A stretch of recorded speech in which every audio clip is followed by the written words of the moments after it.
Sim, amém? Glória a Deus. Queridos, o texto que nós vamos desenvolver nessa manhã está baseado em Ezequiel, capítulo 37, do verso 1 a 3, é o texto base. Depois vamos ler o capítulo 37, do verso 1 a 10, e depois vamos mostrar um vídeo em relação a este texto. Mas, primeiramente, vamos ler no texto base em Ezequiel, capítulo 37, do verso 1 e 3, que diz assim: A mão do Senhor estava sobre mim, e por seu espírito ele me levou a um vale cheio de ossos. Ele me perguntou: Filho do homem, estes ossos poderão tornar a viver? Eu respondi: Ó soberano Senhor, só tu sabes. É interessante que o profeta Ezequiel vivia num contexto de muitas lutas na sua época. E Deus trouxe uma visão para ele de algo muito difícil, desafiador. Imagine você passar diante de um vale e ver ossos humanos ali, pessoas que um dia estavam como você e eu aqui agora. Totalmente degenerados, totalmente entregue ao ar, nem enterrados não foram. Imagine, que cena drástica. E Deus chama este homem para profetizar. E o próprio Espírito do Senhor faz uma pergunta para ele: Por acaso esses ossos poderão ter vida? E o profeta sabiamente diz: Senhor, só tu sabes. O que Deus estava querendo dizer para Ezequiel naquele momento é que eu vou te usar. Você vai declarar vida onde não existe vida. Eu vou trazer à existência as coisas que foram um dia e agora serão melhores. Eu vou criar algo e uma expectativa nova na nação de Israel. Vou preparar o meu povo para receber aquele que há de vir e um dia voltará. É esse mesmo Deus que nós estamos falando hoje, que veio e um dia voltará. Mas enquanto ele não volta, ele quer preparar a sua igreja. Ele quer dizer a você e a mim que há esperança sim, e que não podemos morrer diante de cenários na nossa vida como esse vale que se apresentou diante de Ezequiel. E o que Deus quer fazer nesta manhã, queridos, é algo tremendo. Porque nós sabemos que este ano estamos falando sobre colheita, sim ou não? Mas uma boa colheita necessita de uma boa semente, não é verdade? E hoje nós vamos aprender como semear vida quando nos encontramos no meio de um vale de ossos secos. Amém? Por isso eu quero ler agora o texto inteiro para que a gente possa entender melhor. Depois que eu ler esse texto, eu não vou pedir vocês para repetir. Nós vamos ver um vídeo. E o vídeo falará por si mesmo o que o texto de Ezequiel, no capítulo 37, do verso de 1 a 10, quer dizer, de uma maneira visual e auditiva. Amém? Porém, nós vamos ler o texto em Ezequiel 37, de 1 a 10. A mão do Senhor estava sobre mim, e por seu espírito ele me levou a um vale cheio de ossos. Ele me levou de um lado para outro e pude ver que era enorme o número de ossos no vale, e que os ossos estavam muito secos. Ele me perguntou: Filho do homem, estes ossos poderão tornar a viver? Eu respondi: Ó soberano Senhor, só tu sabes. Então ele me disse: Profetize a estes ossos e diga-lhes: Ossos secos, ouçam a palavra do Senhor. Assim diz o soberano, o Senhor, a estes ossos: Porei um espírito entrar em vocês, e vocês terão vida. Porei tendões em vocês, e farei aparecer carne sobre vocês, e os cobrirei com pele, e porei um espírito em vocês, e vocês terão vida. Então vocês saberão que eu sou o Senhor. E eu profetizei conforme a ordem recebida. Enquanto profetizava, houve um barulho, um som de chocalho, e os ossos se juntaram, osso com osso. Olhei, e os ossos foram cobertos de tendões e de carne, e depois de pele, mas não havia espírito neles. A seguir ele me disse: profetize ao espírito, profetize, filho do homem, e diga-lhe: assim diz o soberano Senhor, venha desde os 4 ventos, ó Espírito, e sopre dentre esses mortos, para que vivam. Profetizei conforme a ordem recebida, e o Espírito entrou neles, eles receberam vida e se puseram em pé, e era um exército enorme. Veio sobre mim a mão do Senhor, e ele me levou no Espírito do Senhor e me pôs no meio do vale, que estava cheio de ossos. Ele me fez andar ao redor deles, e eu vi que eram muito numerosos sobre a face do vale. Ele me perguntou: filho do homem, acaso poderão reviver estes ossos? Respondi: Senhor Deus, tu o sabes. Então ele me disse: profetiza sobre esses ossos e dize-lhes: ossos secos, ouvi a palavra do Senhor. Assim diz o Senhor Deus a estes ossos: farei entrar o Espírito em vós e vivereis. Então sabereis que eu sou o Senhor. Então profetizei segundo me for ordenado.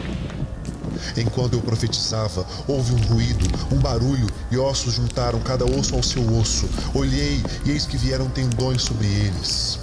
E cresceram as carnes, e se estendeu a pele sobre eles, mas não havia neles o Espírito. Profetiza ao Espírito, profetiza ao Filho do Homem, e dize-lhe: assim diz o Senhor Deus, vem dos 4 ventos, ó Espírito, e assopra sobre estes mortos para que vivam. Profetizei como ele me ordenara, e o Espírito entrou neles e viveram, e se puseram em pé, um exército grande e extremo. Imagina essa visão na vida do profeta. Não foi somente ossos. Ele viu os tendões se formando, a pele, a carne se fazendo. Para quem é estudante de medicina, isso é um ótimo prato para se aprender, não é verdade? Para nós seria assustador. E eu creio que qualquer um de nós, se víssemos uma cena como essa, compararíamos isso com uma cena de terror, não é? Mas creiam, depois de tudo pronto, faltava o principal. Faltava o Espírito. E o profeta, então, profetizou sobre os 4 ventos do planeta. Veio o Espírito Santo. E o Espírito Santo deu um espírito de vida a esses corpos. Queridos, eu sei que nós estamos vivendo tempos difíceis. Nós estamos vivendo um ponto da sociedade que está se tornando cada dia mais difícil ter uma vida mais tranquila, não é verdade? Situações começam a ficar difíceis, as lutas cotidianas parecem que aumentam. A cada manhã, quando você acorda, as notícias continuam da mesma forma, ou piores. As pessoas vivem através de desafios. Nós estamos vivendo através de desafios. Sobreviver hoje já não é uma questão de status, já é algo normal na nossa vida. Principalmente debaixo de muitos desafios que nós vivemos. Por exemplo, você começa um novo emprego. É fácil começar um novo emprego? Não é. Às vezes você está acostumado num certo lugar a trabalhar daquela forma e de repente você perde aquele emprego e tem que começar outro. E aí começam os desafios, novas aprendizagens, tempos difíceis. Mudança, por exemplo, os jovens, mudar de escola. Ah, queridos, isso é coisa difícil para jovem. Eu me lembro quando nós saímos de Deerfield Beach e viemos para cá, foi difícil para as nossas filhas.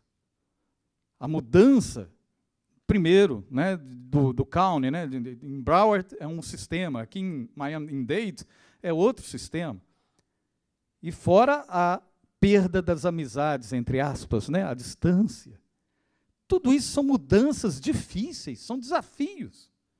Por exemplo, um tratamento de enfermidade é fácil? Não é. Quantas pessoas passam por tratamentos difíceis? Hoje em dia está ficando muito comum a questão do câncer. E é um dos tratamentos mais penosos que possa existir. Difícil. E poucos conseguem sobreviver a esses tratamentos. Isso faz com que o seu ritmo de vida mude, que a sua estrutura seja diferente de qual era antes.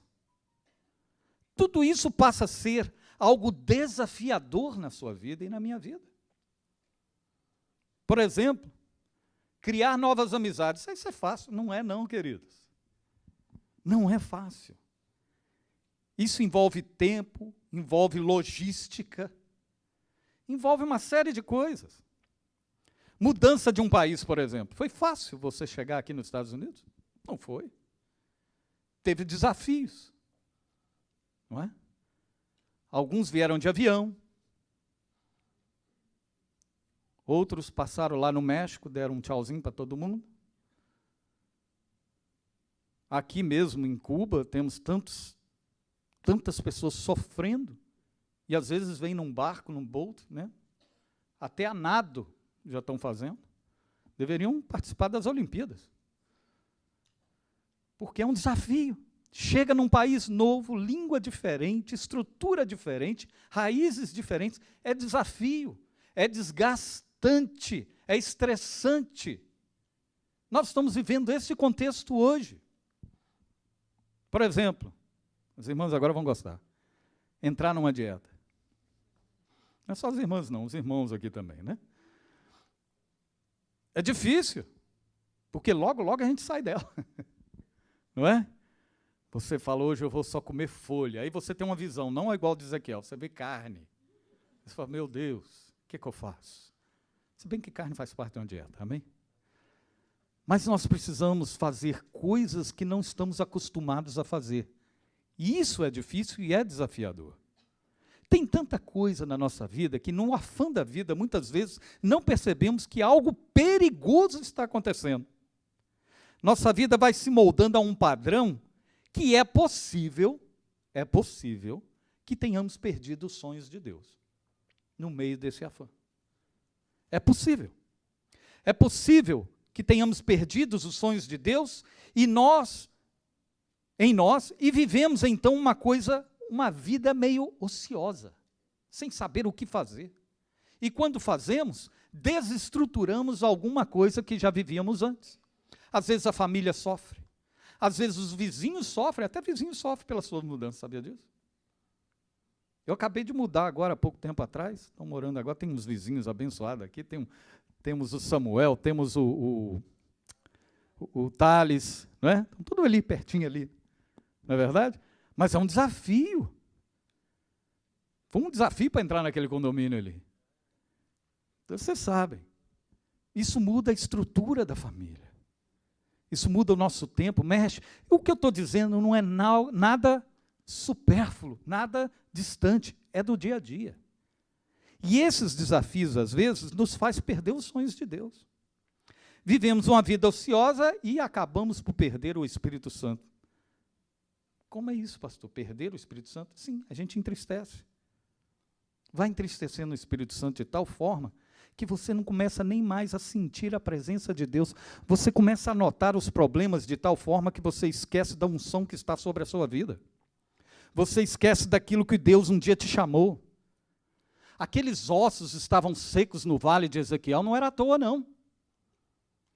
Onde Ezequiel profetizou, que eu chamo do vale de Ezequiel, porque era ele que profetizou ali. Ali haviam histórias que foram perdidas. Ali havia desânimos que acabaram dessa forma. Pessoas frustradas, que um dia começaram bem a sua vida e terminaram de forma drástica. O que Deus tem me incomodado nesses dias é motivar a igreja, encorajar os irmãos a viverem a palavra de Deus como ela é, independente das circunstâncias que temos passado, seja boa, seja ruim, seja difícil, seja fácil, seja terrível, seja maravilhoso, não importa, você tem que ser autêntico e único no Senhor. Eu não posso olhar para as adversidades que estão do meu lado e deixar com que elas sejam a regente da minha vida. Os problemas vão existir, mas nós não podemos parar. Às vezes olhamos para problemas internos na casa do Senhor. Sempre vai ter, queridos. Igreja sempre terá problema. Isso aqui é um grande hospital. Lembre disso. Estamos sendo tratados. Muitos doentes são curados e se tornam doutores. Entendam isso. Nós não vamos ficar na maca e nem nos quartos para o resto da vida. Mas há um período para tratamento. E depois sairemos para tratar outros. Para ajudar. Para fazer a obra acontecer. Mas sempre terá problemas. Você já viu doente satisfeito em cima do leito? Ele chega, estou muito feliz hoje, por quê? Porque eu estou enfermo. Ele está doido mesmo, está enfermo. Ele está doente, ele precisa. Pastor, mas e quando essa doença se trata com o meu líder? E o que você tem feito? Quando eu pastoreei Deerfield, eu tive doente por um tempo. Tive. Mas eu tive gente que chegou perto de mim e falou assim, eu estou aqui contigo. Na dificuldade e nos momentos prazerosos. Como teve gente que falou assim, não quer nem ver. Mas isso constitui a igreja. Eu não posso me deixar levar por situações que me impeçam de caminhar. Essa igreja tem um chamado específico de Deus. Você é propriedade exclusiva de Deus. O maligno não pode lhe tocar. Lembre-se disso. E de que forma o maligno me toca? Quando as vozes que estão do meu lado estão dizendo contrariamente à palavra. Eu tenho aprendido o seguinte, eu vejo erro sim, vejo dificuldade no meio da igreja, mas a partir deste momento eu começo a orar, porque não tem nada que a oração não quebre.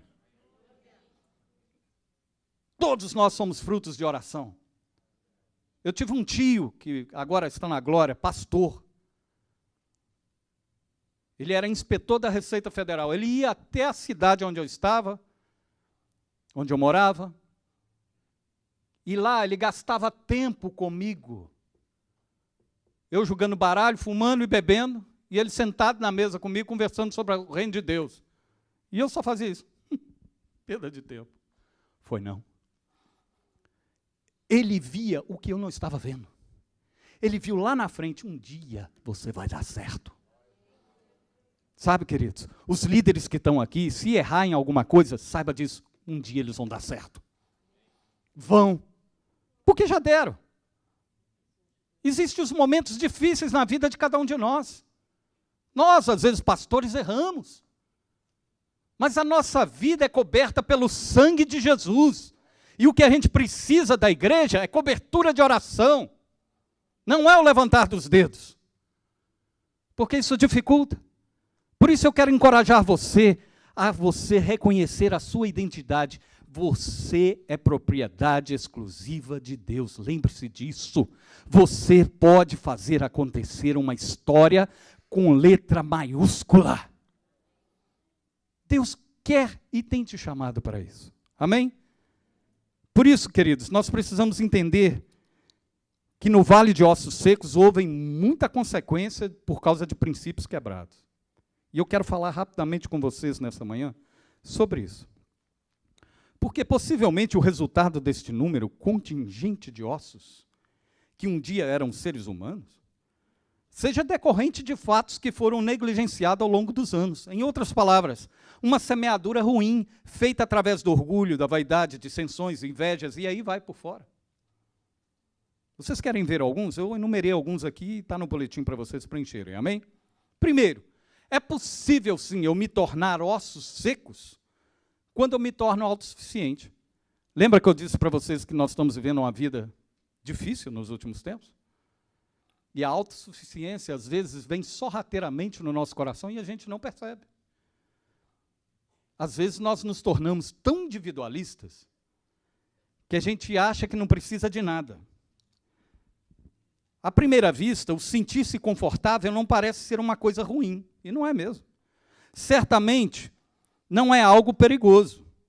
O que há de errado com o suprir das necessidades? Ou o que há de errado com estar bem financeiramente? O que há de errado com estar feliz com o que se tem? Quer a resposta? Nada. Não tem nada de errado nisso. Essa é a nossa procura cotidiana da sobrevivência. Exceto, como diz a Bíblia, quando você é pobre, cego, nu e não sabe. O problema começa quando você está faminto interiormente, mas acha que está bem alimentado. Quando você está cego interiormente, mas acha que pode ver. Ah, queridos, isso é difícil. Essa autossuficiência, quando a gente acha que não precisamos de mais nada, que já conhecemos o Evangelho, e que o que a gente conhece faz a gente fazer decisões na nossa vida, aí nós estamos correndo um grande perigo. Por quê? Vocês conhecem as cartas da igreja em Apocalipse, as 7 igrejas.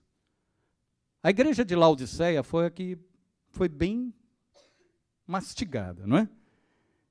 E lá em Apocalipse, no capítulo 3, verso 17, diz assim: como dizes, rico sou, e estou enriquecido, e de nada tenho falta, e não sabes que és um desgraçado, miserável, pobre, cego e nu? Meu Deus, se eu ler um negócio desse no meu contexto, eu caio para trás. Eu digo, Senhor, o que está faltando em mim? O que falta em nós hoje, queridos, é a simplicidade. A nossa vida corriqueira faz a gente perder o amor por muitas pessoas, sabia disso? Eu tenho certeza que no início você visitava muitos irmãos que estão aqui e os que não estão aqui hoje. Mas hoje ficou difícil, não ficou? Porque a vida está corriqueira, está difícil. Mas é tempo de restaurar os valores do relacionamento. Porque a autossuficiência tem um substantivo que eu chamo de independência. Não preciso de nada, também não preciso de ninguém. Precisamos. Eu preciso de você. Você precisa de mim. E de alguma maneira, Deus vai nos trazer nesse contexto para nós nos relacionarmos melhor e desenvolver uma amizade que prejudique o inferno e não o irmão. Que ameaça o inimigo e não ao amigo. Eu sei que é difícil, eu sei, eu tenho visto isso. Eu falo por mim mesmo. Às vezes é difícil sair da minha casa para ir na casa de alguém. Por causa das tarefas, por causa da vida cotidiana. Mas eu preciso me esforçar, porque senão eu caio dentro da autossuficiência. E eu perco os princípios e os valores que Deus tem me ensinado nesse lugar. E eu creio que isso não vai acontecer na sua vida, amém? Glória a Deus por isso. Segundo, é possível me tornar ossos secos quando me torno maledicente. Graças a Deus isso não existe aqui.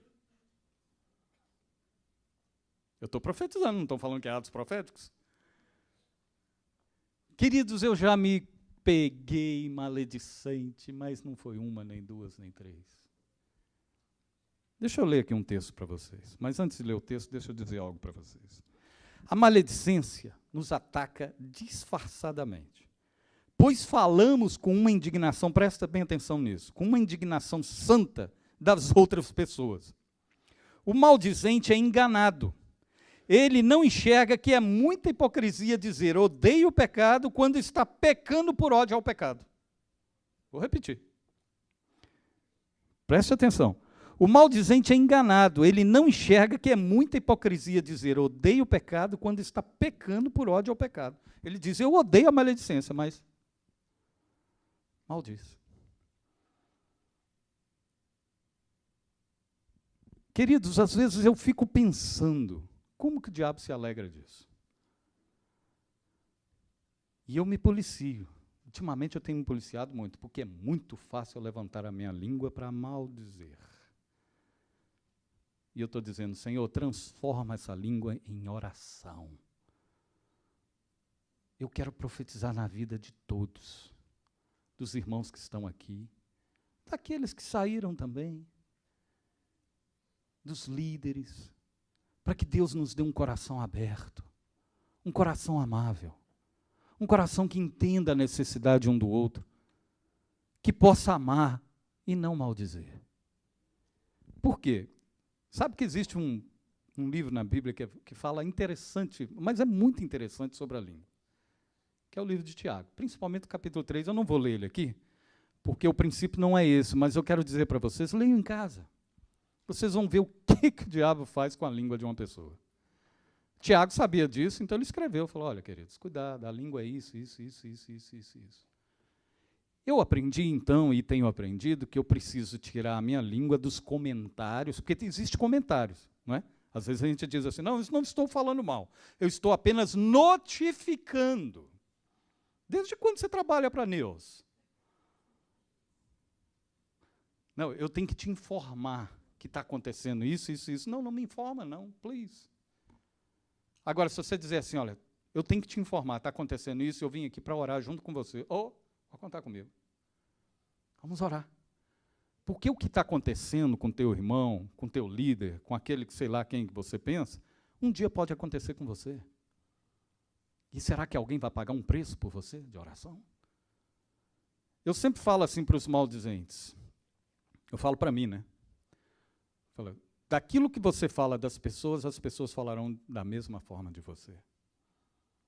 Não pense que o maldizente está sempre na frente, ganhando vantagem.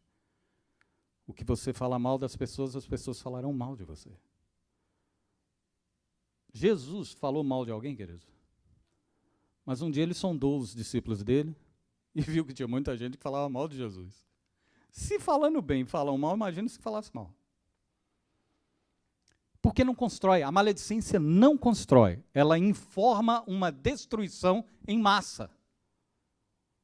Ela passa para você um jeito de que você tome a dor daquela maledicência e daqui a pouco você está passando para outro, e quando você vê o que era uma maçã dentro de uma salva, já se tornou um pacote de frutas lá na frente. Nunca chega do mesmo jeito no final. Se você fala, o irmão está doente, lá no último que ouviu isso, vai chegar assim, ele roubou, matou e comeu o fígado. É assim que a maledicência faz, ela transforma, ela cria situações piores e mais profundas ainda. Agora, se você disser assim, olha, meu irmão, eu preciso te informar, está acontecendo isso, mas eu não desisto, eu vou pagar um preço de oração, e Deus é o Deus que age tanto antes como hoje e sempre. Se Ele é capaz de mudar o coração do rei, Ele vai mudar o coração do meu irmão. Se Ele é capaz de mudar o coração de uma nação inteira, Ele vai mudar o coração do meu próximo. Em 1 Coríntios 6, 9 a 10, diz assim, ou não sabeis que os injustos, olha bem para onde é que vão os maledicentes.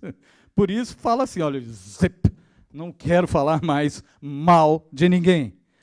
Ou não sabeis que os injustos não herdarão o reino de Deus? Não vos enganeis, nem os impuros, nem os idólatras, nem os adúlteros. Olha aí o quadro dos que não vão herdar o reino de Deus. Coisa terrível, né? Nem efeminados, nem sodomitas, nem ladrões, nem avarentos, nem bêbados, e está aí em boldo. O quê? Nem maldizentes, nem roubadores herdarão o quê? Meu Deus do céu. Quando eu deparo com isso, eu falo, meu Deus, zip na minha boca. E na minha alma. Porque às vezes a boca está fechada, mas a alma está lá. Dizendo, é isso aí, fulano de tal. Eu saí dessa. E estou saindo cada dia mais. Eu não quero isso na minha vida. Eu quero a graça de Deus, eu quero beber do Espírito Santo, eu quero me encher da sua vontade. Eu quero mudar a minha estrutura, eu quero dizer para você que há esperança, eu quero chegar e ser um amigo seu, eu quero te levantar na oração, eu quero te levantar na intercessão, eu quero dizer que há esperança quando você dizer que não há esperança, eu quero dizer para você tem jeito quando você disser que não tem jeito, eu quero dizer para você que há sim a possibilidade para todas as coisas, porque posso todas as coisas naquele que me fortalece. Amém? Posso. Por isso, igreja, precisamos ser cheios do Espírito Santo para lutar contra os nossos próprios pecados. É possível me tornar ossos secos quando escondo um pecado. Na realidade, nos pecados escondidos, são bem evidentes. Quer ver como é que você detecta uma pessoa que está com um pecado escondido? Nem sempre, claro. Primeiro ore, ouça e ajude o irmão, se for essa. Mas na maioria das vezes, as pessoas estão na igreja, mas têm uma vida sem fruto, já viu isso? Sem crescimento. Essas pessoas não prosperam em nada, vivem tropeçando, vivem em apuros. São pessoas frustradas, derrotadas, desanimadas, procuram demonstrar uma autoridade que não possui, enquanto tudo ao seu redor está destroçado pelo inimigo. A casa começa a ser um problema sério, os filhos fora do Evangelho. Não estou dizendo que todo filho fora do Evangelho é porque você está errado, não, entenda isso. Mas uma pessoa que tem, às vezes, pecado escondido, ela não consegue, porque ela não confessa. Ela não acha que aquilo é. Ela acha diante dos outros, mas para ela não. Isso é uma hipocrisia. Eu preciso reconhecer aonde eu erro. Isso é a coisa mais difícil da terra. Reconhecer aonde eu erro. Eu tenho pedido a Deus para me dar uma língua de erudito, mas não de erudito no saber, e sim no amar. Para que quando uma pessoa vier a confessar algum pecado escondido para mim, com a intenção de ajuda, eu possa ajudar. Eu posso amar.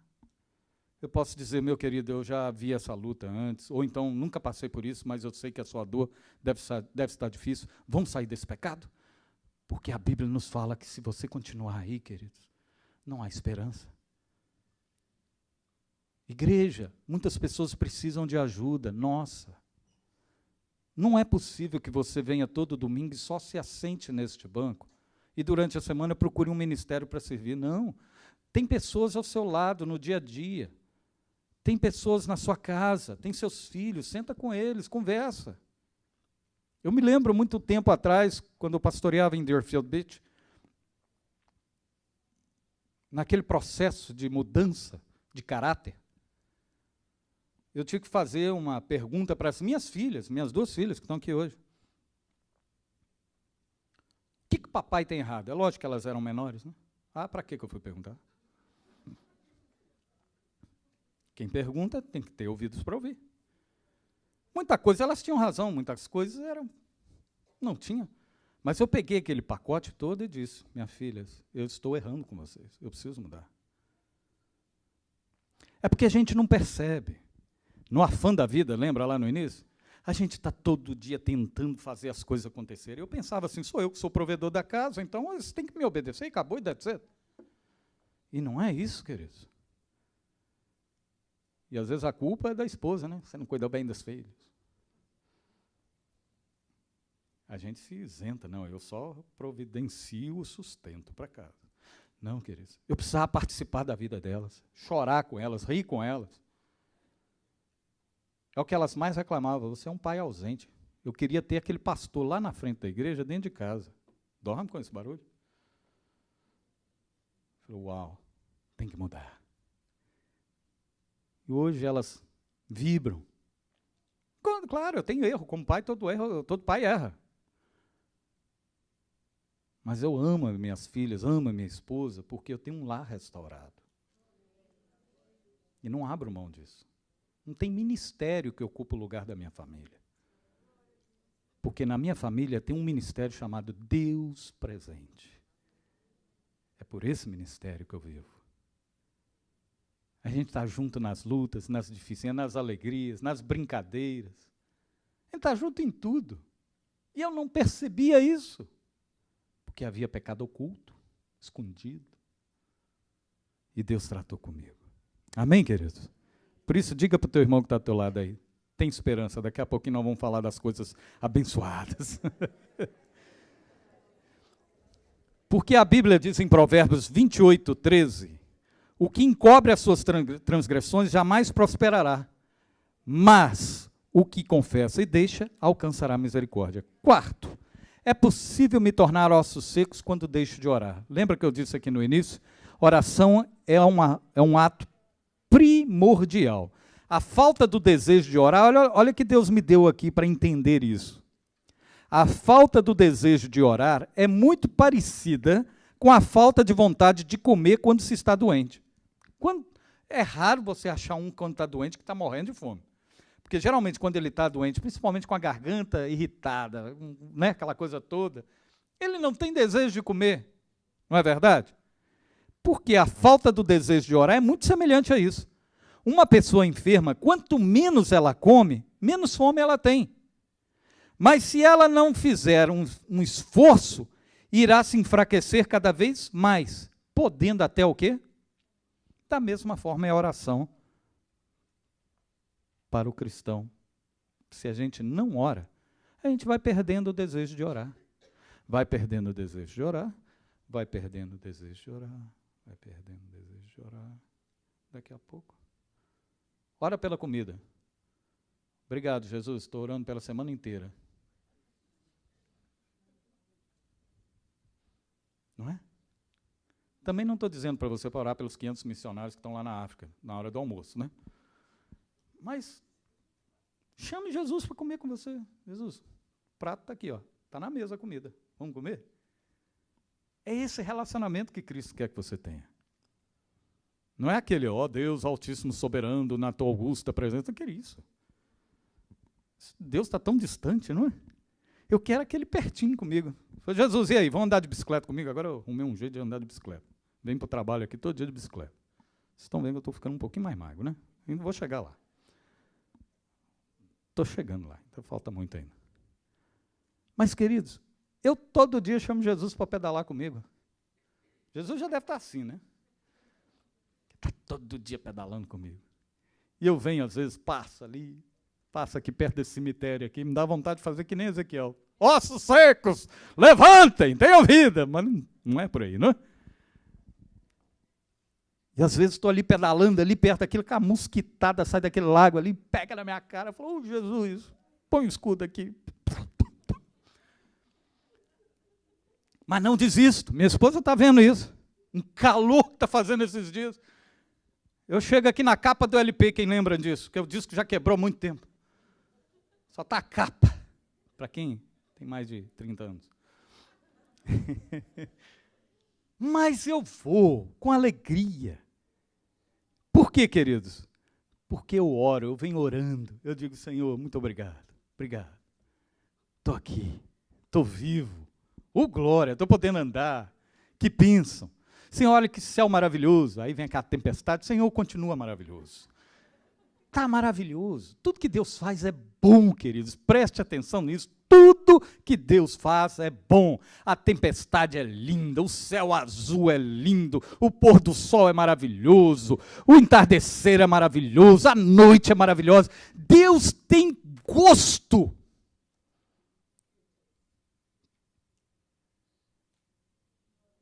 Amém? Agora olha para o teu irmão do teu lado e fala assim, que coisa linda que Deus fez é você.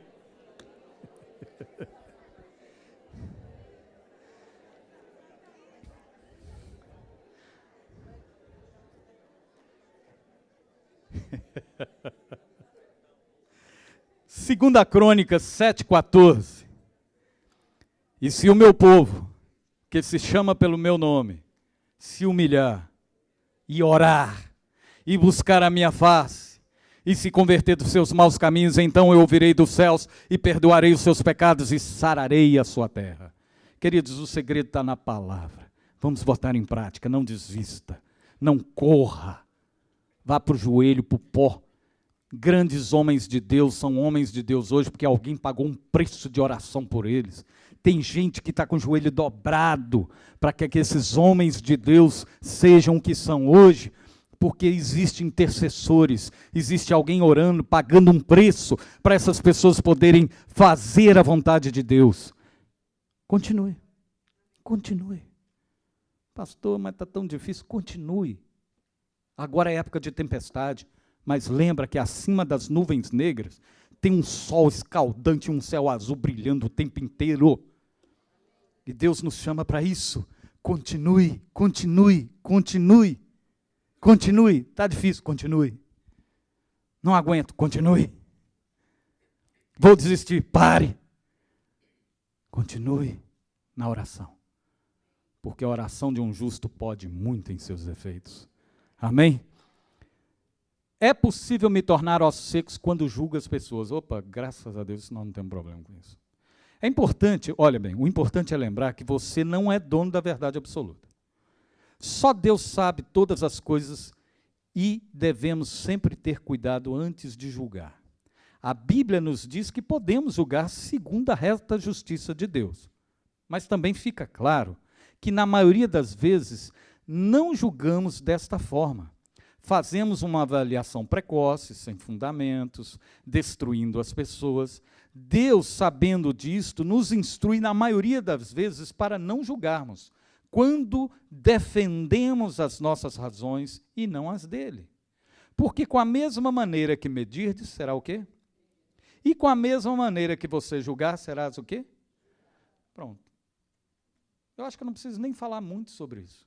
Porque julgamento é uma coisa que nasce no nosso coração, igual a erva daninha, já viu isso? Mas a gente tem um senso de julgamento, de juízo muito sério. A gente julga rápido as pessoas. Por isso, devemos tomar cuidado. Se é para julgar segundo a reta justiça de Deus, amém. Você está construindo a vida do irmão. Mas se é para julgar, para destruir, não julgue, porque você será destruído. Olha o que diz em Mateus 7, 1 e 2. Não julguem, para que vocês não sejam julgados. Pois da mesma forma que julgarem, vocês serão julgados, e a medida que usarem também será usada para medir vocês. Então pense bem antes de fazer qualquer tipo de julgamento, porque senão você pode se tornar um osso seco. Eu posso me tornar um osso seco. Amém? É possível, por último, me tornar ossos secos quando deixo de amar. Ah, irmãos, o amor é a força mais poderosa que existe no mundo. O verdadeiro amor não depende de quem, preste bastante atenção nisso. O verdadeiro amor não depende de quem recebe o amor. A pessoa que ama decide amar porque quer amar. Você acha que Deus nos amou porque Ele ia encontrar em nós algum amor? A Bíblia diz que Ele nos amou primeiro. A Bíblia diz que nós estávamos mortos em nossos delitos e pecados. Nós éramos uma ofensa para a existência eterna de Deus. Nós éramos aberrantes à sua santidade.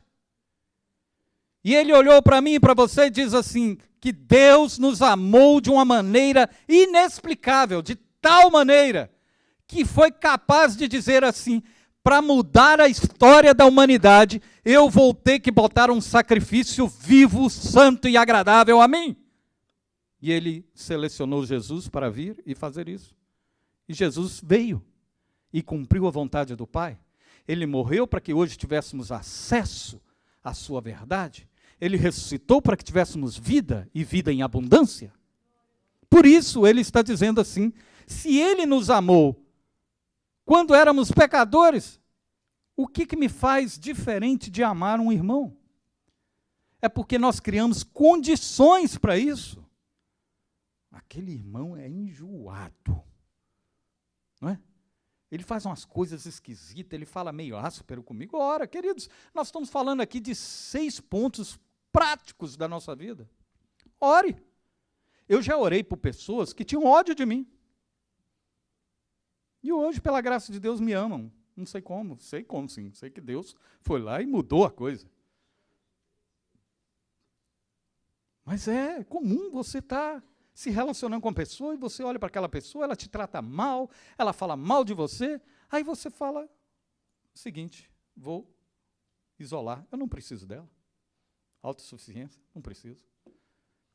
Ore, queridos, ore, ame. Quando te chamarem para caminhar 1 milha, o que a Bíblia fala? Caminhar 2. Quando te baterem num rosto, numa face, o que você deve fazer? Queridos, isso ficou como conto de história na nossa vida. Onde é que está a praticidade disso? Difícil, não é? Mas eu estou aqui dizendo para vocês, como disse do início, eu vim aqui para encorajar vocês. É possível, sim. É possível reescrever uma história através do sangue de Jesus. É possível mudar vidas através do amor, da oração. É possível, sim. Amém? Para isso, queridos, nós precisamos amar. E como funciona isso? 1 Coríntios 13, 4 e 7. O amor é paciente, o amor é bondoso, não inveja, não se vangloria, não se orgulha, não maltrata, não procura os seus interesses, não se ira facilmente, não guarda rancor. O amor não se alegra com a injustiça, mas se alegra com a verdade. Tudo sofre, tudo crê, tudo espera, tudo suporta. Uau!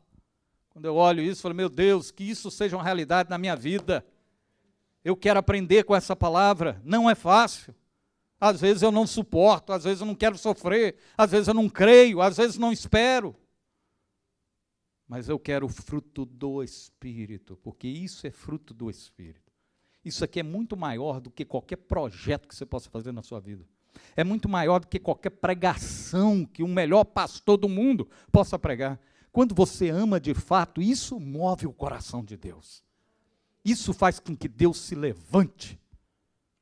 Você sabia que quando Estevão foi apedrejado pelos fariseus, pelo próprio povo de Deus, naquele momento ele teve uma visão, e naquela visão ele disse, Pai, não coloque isso como pecado para eles. Ah, queridos, quando você está sendo apedrejado, você está quase morrendo, a pessoa está te ferindo, está te transmitindo ódio, querendo acabar com você, e você ainda é capaz de olhar para cima e dizer, Pai, não ponha isso como pecado na vida deles. Que amor é esse? É um amor tão grande que Deus levanta do seu trono e diz, ele mesmo diz, eu vejo o Filho do Homem de pé. Eu nunca vi um rei em qualquer país onde tem monarquia ficar de pé para receber um súdito. Mas preste atenção, quando você faz a palavra de Deus acontecer na tua vida, quando você obedece o que está escrito, Deus é capaz de ficar de pé para te saudar.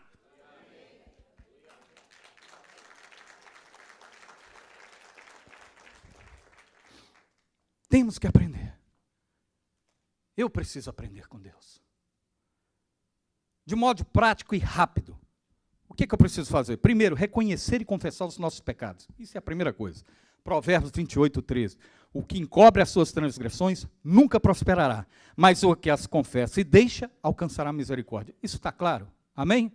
Segundo, converter-nos a Deus de todo o coração. O Deus está cansado de parcialidade. Ele quer o seu coração íntegro, inteiro. Amém? Por isso que diz lá em Jeremias 24, 7, e dar-lhes-ei um coração para que me conheçam, porque eu sou o Senhor, e ser-me-ão por povo, e eu lhes serei por Deus, porque se converterão a mim de todo o coração. Amém, queridos? Terceiro, uma mudança de mentalidade. Quantas vezes já ouvimos falar aqui sobre metanoia, que quase virou paranoia. Porque a palavra metanoia significa mudança de mentalidade, ela vem do grego. É uma palavra que diz assim, mude a cabecinha. E é difícil, mas olha o que a palavra de Deus diz.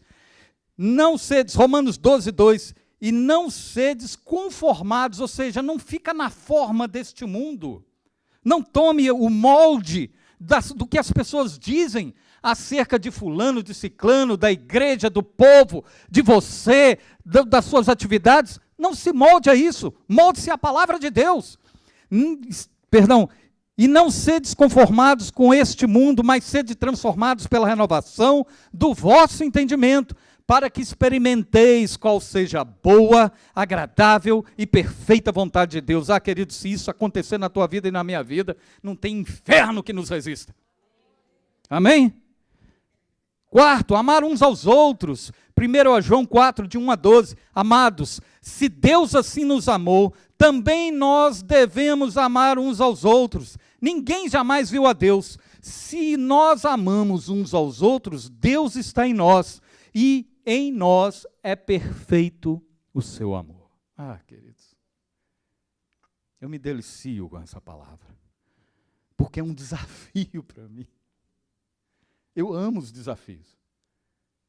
Alguns não. Alguns eu sei que é de morte, mas outros é de vida.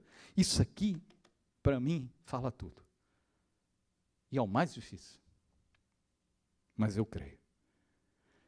Quinto, sermos cheios do Espírito Santo. Amém? Atos 9:17. Vamos ficar de pé, queridos? Eu quero ler esse texto e concluir. E Ananias foi e entrou na casa onde estava Saulo. E impondo-lhes as mãos, disse: Irmão Saulo, o Senhor Jesus, que te apareceu no caminho por onde vinhas, me enviou para que tornes a ver e seja cheios do Espírito Santo.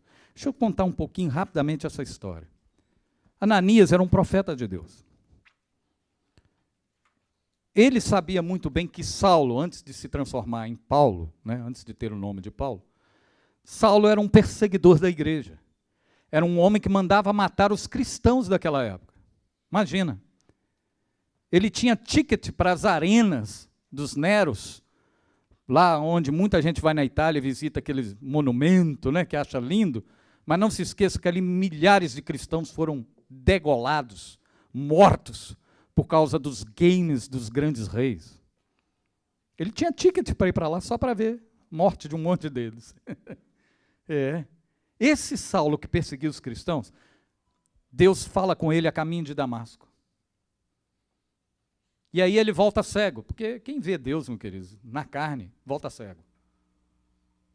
Vai ter que enxergar Deus pelo Espírito primeiro. E Paulo voltou cego. E Deus fala para Ananias. Queridos, Ananias tinha tudo para dizer assim, excuse me? God, are you talking to me? Are you sure? It's not another Ananias?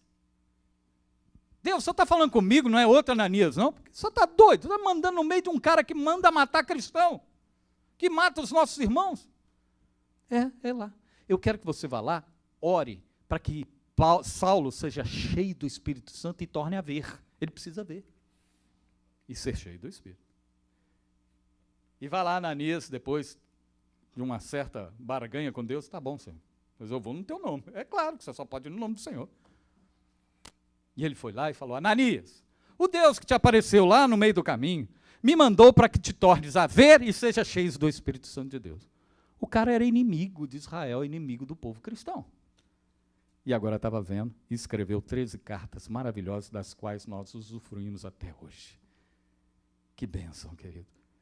Às vezes você pensa que tem inimigo, você não tem inimigo. A nossa luta não é contra carne e sangue. Não é contra as pessoas. As pessoas erram, as pessoas têm dificuldades, mas nós precisamos respeitar os princípios para nós não nos tornarmos ossos secos. As pessoas precisam da gente, os líderes precisam da gente, os irmãos precisam da gente, cada um de nós precisamos uns dos outros. E só se flui através do amor, através da oração, através do momento em que você está disposto a fazer a vontade de Deus. Ao momento em que você tire a manipulação da tua vida, tire o egoísmo da sua vida, você se apresenta como um soldado verdadeiro de Deus, dizendo: eis-me aqui, eu estou aqui para levantar a vida do irmão e não para destruí-lo. Ah, queridos, Deus ama cada um de nós de uma forma inexplicável. Não tem como explicar. Por isso Ele quer que esse amor inexplicável esteja em você e na vida do teu irmão, para que a gente tenha comunhão e relacionamento, através do amor inexplicável de Deus. Amém? Apague um pouco as luzes, vamos orar neste momento. Enquanto isso, vamos ser ministrados por um cântico neste momento. E eu gostaria que você abaixasse sua cabeça e refletisse um pouco naquilo que falamos. Eu não vim aqui falar duro com vocês de maneira nenhuma. Eu vim aqui dizer que eu e você precisamos de tudo isso. A gente precisa do mover de Deus, ser cheios do Espírito Santo. Atos proféticos, como Ezequiel fez no vale de ossos secos. Eu não quero ser osso seco em lugar nenhum na minha vida, em nenhuma parte da história da minha vida. Eu quero ser mais ossos secos, não quero ser isso. Eu quero que nasça tendões e carne, pele e espírito nesses momentos difíceis da minha vida. Mas eu creio que essa mensagem é para todos nós. Mas pode ser que haja pessoas aqui que estão tendo dificuldades em muitas áreas e que precisam receber uma palavra profética nessa manhã, que querem realmente passar por uma transformação, que querem com que a palavra de Deus se cumpra na sua vida, que querem amar quando estão tendo dificuldade de amar, que querem perdoar quando estão tendo dificuldade de perdoar, apesar de que a Bíblia diz que é mandamento, não é sentimento. Mas eu entendo das dificuldades. Às vezes você tem dificuldade de se estabilizar, você tem dificuldade com tanta coisa na sua vida, na minha vida, como eu tenho também. Eu creio que esse é um momento em que Deus está dizendo assim: eu vou profetizar sobre a tua vida. Se você quer receber uma palavra profética, não é nada novo, não estou dizendo aqui que vou pedir que o Espírito Santo te dê, não é isso, ele já está te dando. O que eu quero é confirmar junto com você que essa palavra profética, esses atos proféticos, assim como foi falado a ossos secos, esteja sobre nós, sobre a nossa vida. Eu creio que você e eu podemos fazer uma história diferente nesse lugar, quando participamos das mesmas coisas que Deus participa. Deus é amor, queridos, e Ele quer levantar você e a mim neste lugar para sermos casa forte. Você crê nisso? Amém? Se você crê e quer ser usado pelo Senhor para ser bênção e ser tratado pelo Senhor, eu gostaria que você saísse do seu lugar, viesse aqui à frente, junto comigo. Eu quero orar junto com você. Eu quero participar desse momento, porque eu quero ser um instrumento de Deus profético na sua vida, na vida de muitas pessoas. Se você quer, de fato, ser atraído pelo Senhor, se você, de fato, pode vir mais para aqui para o centro, para a gente abrir espaço para os outros irmãos que estão vendo. Se você quer restaurar sua aliança, se você quer dizer: Senhor, está difícil para mim, eu tenho que tomar decisões, mas não quero tomar decisões na carne, eu quero tomar no Espírito. Então venha, deixa Deus falar do seu coração. Deixa Ele dizer assim: eu preciso tomar decisões, mas decisões sábias na Tua presença, Senhor. Deus, eu quero aprender a amar mais, eu quero aprender a andar mais com os irmãos. Por favor, vem mais para o centro, isso. Vamos abrir mais espaço.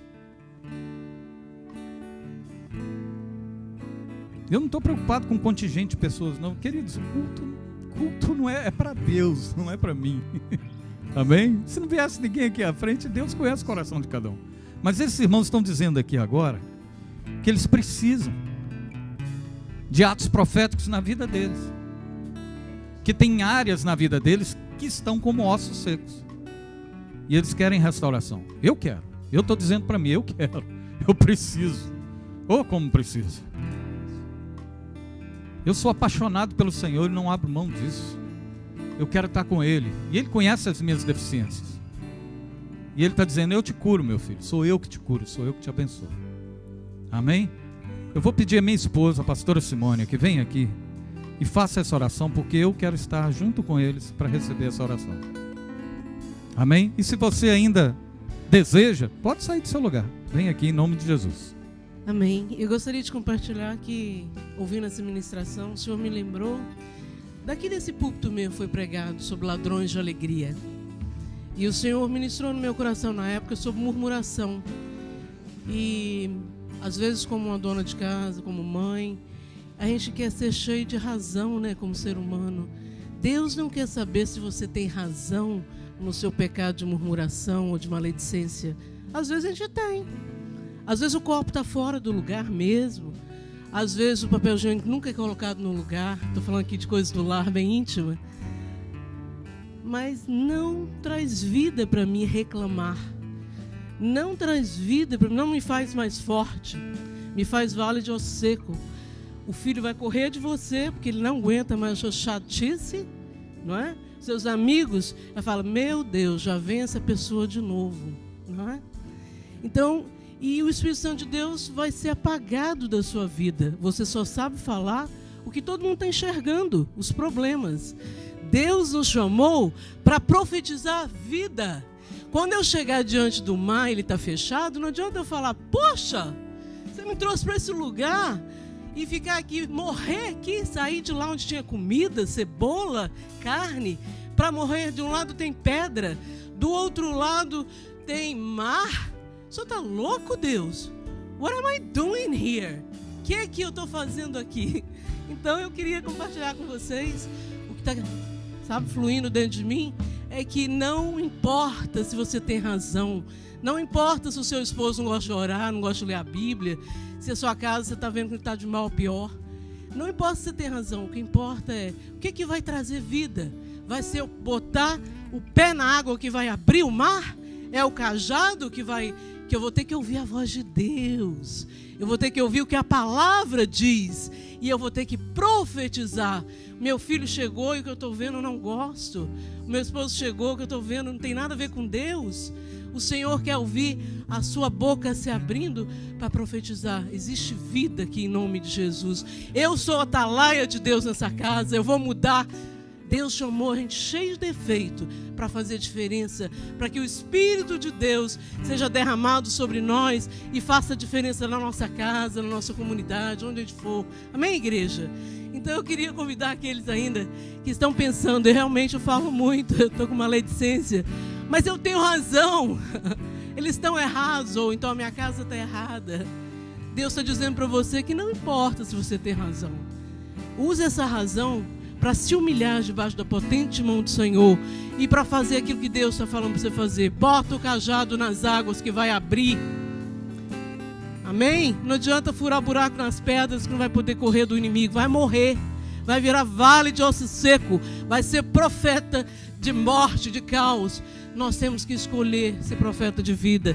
Nós somos povo de Deus, raça eleita, lavado no sangue de Jesus, para poder expulsar os demônios que têm perseguido as nossas famílias, para poder amar aquele que está destruído, aquele que pecou, mas não peca mais, amém? Nós não podemos ficar agarrados no passado. Isso tudo é o que a gente tem vivido, o que a gente já viveu, e louvamos a Deus por esse lugar que se levantou para destruir as obras do diabo, para implantar o reino de Deus. E se eu estou vendo coisa diferente, eu preciso profetizar. Deus, muda o caos em nome de Jesus. Mas ainda tem pessoas aqui nesse lugar, aqui na terra, que fazem a vontade de Deus, que amam o Senhor. Em nome de Jesus, vamos orar agora, igreja. Senhor Jesus, nós queremos dizer que nós não somos nada. Colocamos nossas vidas diante do Senhor, somos insignificantes, somos uma gota, Senhor. Mas debaixo da Tua palavra nós lançamos a rede no mar. E se passamos noite, dias, anos da nossa vida sem pegar nada, debaixo da Tua palavra eu tenho certeza que será diferente, Pai. Se Teus céus vieram aqui nessa manhã, alguma coisa o Senhor falou com cada um de nós. E nós queremos lançar essa semente sobre a terra, Senhor, para que possamos colher coisas diferentes nas nossas vidas. No nome de Jesus, nós profetizamos, Senhor. Em nome de Jesus, Pai, perdão. Nós profetizamos, Senhor, fruto do Teu Espírito, Senhor. Visão espiritual, Pai. Esperança para aqueles que não têm mais esperança, Senhor. É para isso que todos nós fomos chamados, Senhor. Para reconstruir, Senhor. Para fazer nova história, Senhor. Clamamos, Senhor, por cada vida que veio aqui na frente, Senhor. Profetizamos, meu Deus, mudança, Senhor, na vida emocional, meu Deus, na vida profissional, nos sonhos que morreram, Senhor, que sejam ressuscitados em nome de Jesus. Nós profetizamos a bênção do Senhor sobre essas vidas. Eu não conheço o Senhor, mas o Senhor conhece cada um. Talvez muitos aqui nem me conhecem, mas não interessa. Conhece o Senhor, que é o Deus dos milagres. Conhece a Tua palavra. Ajuda-nos, Senhor, a profetizar a Tua palavra, Senhor. A trazer à memória aquilo que dá esperança, Senhor. No nome de Jesus, nós profetizamos saúde espiritual, emocional, no nome de Jesus, e física, para a glória do Teu nome. Amém, Senhor.